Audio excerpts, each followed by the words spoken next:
This is the radiation ceiling spot that you can see on the Rotaderp video. On 78.2, 66.5. And it's in this little ceiling here. That's the main base. How I build it is just one cliff pad beneath there and then one on top. You first want to place a cliff pad on top and then the one underneath. Not the other way around, because then you have a big gap between them and you don't want that. Very normal inside. You can do whatever you want with this. It's just a little example. Of course, multiple generators just in case. You might even want to have some aggressive dinos here that can survive the radiation. Just against meshes or whatever. Might save your base one day. A lot of tech pods next to a vault, which you should put a lot of tech suits or hazard suits in. Making tech suits is better. So that's the inside. Always have internals. Almost the whole base is too high above ground. That's why you can't snap these. So I place these a little bit messy. But you can place them a lot nicer. But you just can't snap them to each other. But in corners like this, it is not too high above ground. So that's really nice. You can stack up some daddies and stuff. Always nice. Or like here, you can place ceilings and place some more stuff. Just because it's above like an edge. So it's not too high above ground. For the defenses, I just spammed a lot of turrets around. Just basically all you need to do in this spot. You also want to place turrets across this whole edge. Looking towards here. And here you can place cliff pad spam. Because even if they stand on here and get like a car key and turtles here, whatever. It doesn't matter. Because they cannot throw them directly into your base. They will soak maybe like 2 seconds and then the carbo or stego is gonna fall down. So that's not a big problem. Place a couple turrets here, a couple jennies. Because it just makes it a lot more annoying to destroy these.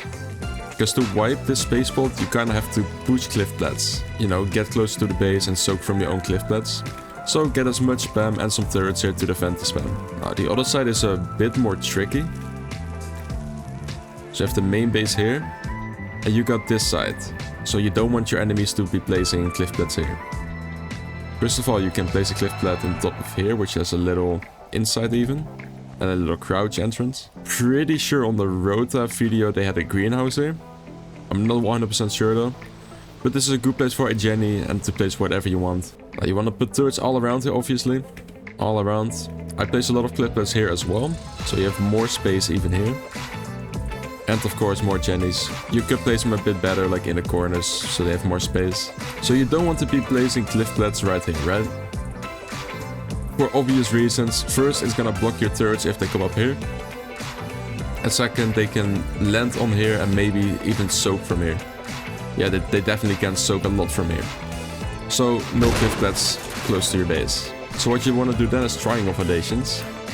Which a lot of these things have no ground support. And if you can't snap more triangles to each other, then you want to place a ladder on top of there, otherwise it's gonna despawn. Well, I can't do it here, but it's fine. Here I can snap a triangle, so these are 2 triangles, they will not despawn that fast. This one too. So basically just want to be placing these. But you want to be kind of placing these so you can't land on the edge. So the best way is to place them high to the ceiling, because a carbo doesn't fit here, right? On this little edge. It doesn't fit. Yeah, so you want to do that around every like edge or corner. Because a carbo can land on here and or a stego and basically soak your entire base, right?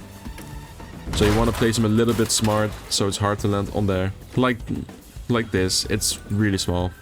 Place a ladder on it so it doesn't despawn. Or like this place, you can easily do that. You can also check if stuff can land somewhere if you can walk here. So this little edge, something could land here. Oh, this is really high, no one's gonna throw this high, but just for example, you should probably place the triangles really high, so there is no more place to land on. So this area is a bit harder to defend than this area, but it's still very, very easy. Like lower here, you just want to place out shit ton of cliff pads everywhere. You basically just want to look like, hey, can they have like a crap in carbos here and actually get some value out of throwing them? Not really, right? You cannot throw them anywhere. It's not gonna go that far. So you got this spike here, which is probably the highest you're gonna get. And if you get a crap on here, we got a carbo. And there's the main base, right? So you want to throw it there somewhere.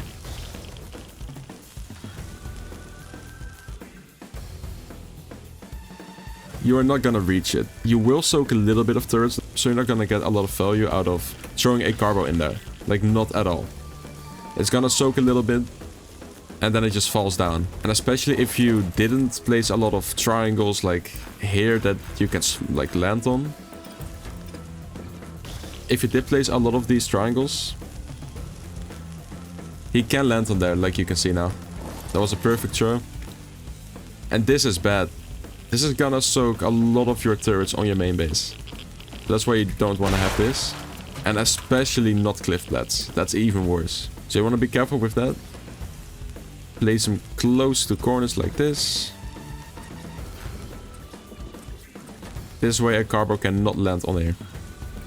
And you're still having foundation support. Of course, destroying cliff plats takes a lot longer than, you know, triangles. But it is worth it for not having stegos and stuff land on your structures, because then they can soak it and destroy it. But yeah, the carbos that you miss will go right into this water. Have like 30% on stun, which is bright, and like the rest on volatile, which does more damage to soakers.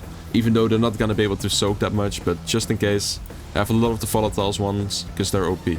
What you also can do is add a couple plant eggs.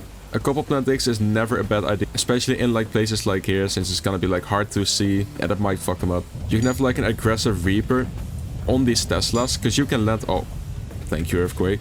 Okay, so you can land on these Teslas, right? But you still want to have the Teslas. You can place it on top of here. Overweight it, put it on aggressive. If like an enemy soaker comes close to this Tesla, first of all, he cannot land there because the Reaper is already here, so the Reaper will block the carbo off. And second of all, if it comes close, the Reaper will C-spin, so it will yeet it back off.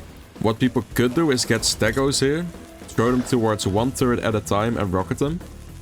But this is not 6 times, so tech turrets are gonna take really long to destroy, and you're gonna have to throw over and over again, so it's, you know, you're gonna have so many turrets that it's not gonna be worth it. I do prefer radiation sealing, like the big one that I made a build video for before. But this one is also very good. It's just not as big, but still, if you build smart, you can fit a lot in there.